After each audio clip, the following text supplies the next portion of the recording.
Hi friends, இன்றைக்கி car reverse எடுக்கிறது method சொல்லித்தர போகிறேன். இது ஒரு ஃபண்டமெண்டல் மேக்ஸுங்க. இதை பண்ணாமல் இது பண்ணாலே போதும், உலகத்தில் எங்கே நீங்கள் ஈஸியாக ரிவர்ஸ் பண்ணலாம். ஸ்டேரிங் ஒரு ரவுண்ட் ரைட் திருப்பணும். இது எக்ஸ்ட்ரா திருப்பிட்டாங்க. ஆக்சுவலி ஒரு ரவுண்டுன்றது இவ்வளோ தான், ஒரு ரவுண்டு. நீங்கள் ஃபுல்லாக திருப்பினீங்கன்னா லெஃப்ட் சைடில் இருக்கிற ஒரு காரோ ஒரு பிளாட்ஃபார்மோ அதுக்கிட்ட ரொம்ப டீப்பாக அந்த கார் போயிடும். அதனால் ஒரு ரவுண்ட் பண்ணாலே போதும், அந்த டேர்னிங் ரொம்ப கிராஜுவலாக கம்மியாக இருக்கும். ஸோ பாருங்கள், ஒரு ரவுண்ட் திருப்பிட்டாங்க ஸ்டேரிங்கு. இந்த காரு இந்த லெஃப்ட் சைட்லேருந்து ரைட் சைடு வரப்போகுது. இந்த கோட்லேருந்து அந்த கோட்டு போக போகுது. இப்போது நான் நிற்கிறது வால் கிளாக்கில் 6, கார் பொசிஷன் ஆகிக்கிறது 12.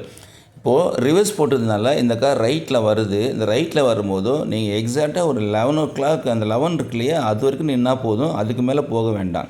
ஸோ 11 வந்தாச்சு.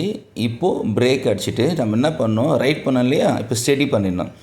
ஸ்டெடி பண்ண பிறகு இந்த கார் பார்த்திங்கன்னா டுவர்ட்ஸ் பேக்கில் வந்துட்டுருக்கோம்.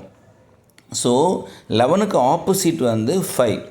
அப்போது இந்த 5க்கு நேராக இந்த கார் வருது. நீங்கள் இது ரீச்சிங், ஆக்சுவலி இந்த 11 to 5 ரீச்சிங். எங்கே வேணால் நீங்கள் உள்ளே வரணுமோ பார்க் பண்ணணுமோ அங்கே நீங்கள் லெஃப்ட் பண்ணி சரி பண்ணிக்கலாம். இப்போ இந்த கோடுக்காக நான் காட்டுறேன். ஸோ இந்த கார் ரிவர்ஸ் வருது. அப் டு எண்டு வரைக்கும் வரணுன்னா இந்த ரைட் சைடு கோட்டுக்கிட்ட இந்த டயர் வந்துருச்சு. இப்போ வந்த பிறகு அங்கே ரைட்டு ஒரு ரவுண்ட் பண்ணிங்க இல்லையா, இங்கே லெஃப்ட்டு ஒரு ரவுண்ட் பண்ணிக்கணும்.